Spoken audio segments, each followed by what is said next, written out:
Hello अस्सलाम वालेकुम। Gas नहीं आ रही है इसलिए हमने ये काम बंद कर दिया है।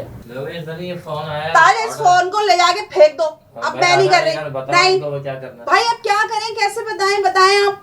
नहीं आ रही ना गैस। आवाम है कि ऑर्डर देती रहती है, बना लें, कैसे बनाएं। घर के खाने बनाकर रोजगार करने वाली जरीन ताज ने गैस की लोड शेडिंग के बाइस अपना कारोबार बंद कर दिया। हैदराबाद की रिहायशी जरीन ताज गुज़िश्ता कई अरसे से घर में खाने बनाकर लोगों को डिलीवर का काम करती थी, लेकिन गैस की लोड शेडिंग के बाइस जरीन ताज ने अपने कस्टमर्स को खाने की डिलीवरी से इनकार करना शुरू कर दिया। जरीन खान सुबह के औकात में स्कूल और शाम में बच्चों को ट्यूशन पढ़ाने का काम अंजाम दे रही हैं, लेकिन इनके खानों के जायके की वजह से आज भी कस्टमर्स के फोन बंद ना हो सके। नहीं भाई, अब मैं नहीं बनाती हूँ। सिलेंडर आपको पता है इतना महंगा पड़ जाता है, तो इस वजह से फिर हम लोगों ने छोड़ दिया ये काम ही। काम चलता हुआ आपका स्टॉप हो जाता है तो आपकी अर्निंग हो रही है, वो एक आपका अलग बजट हो जाता है ना, उसमें आपके एक्स्ट्रा एक्सपेंसिव आ जाते हैं। लेकिन जब ये बंद हुआ है तो थोड़ा सा प्रॉब्लम तो हुई है।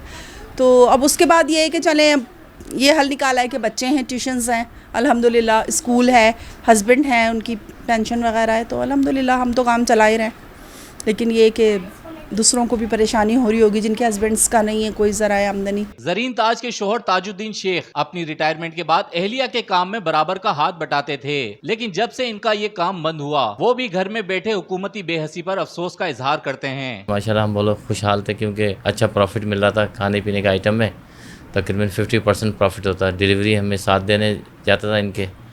रिटायरमेंट के बाद वही परेशानी, एक तो गैस ने बहुत तंग किया। मैं सोच रहा था चलो अब इनका सहारा है तो हमारा घर सही चल सकेगा मैं इस महंगाई के दौर में, लेकिन यहाँ तो सब कुछ उल्टा हो गया। गैस ने इतना परेशान किया कि हमारे खाने पीने का आइटम बंद हो गया, क्योंकि लोग टाइम पे मांगते हैं, इस टाइम चाहिए, उस टाइम गैस नहीं होती है। गैस की लोड शेडिंग ने सिर्फ एक घर के चूल्हे को ही नहीं बल्कि कई लोगों के रोजगार को दांव पर लगा दिया है। हुकूमत को चाहिए कि वो गैस की बंदिश और लोड शेडिंग का नोटिस लेकर आवाम को रिलीफ फराहम करने में अपना किरदार अदा करे। कैमरामैन अदनान ज़ई के साथ रेहान गनी, पासबान न्यूज, हैदराबाद।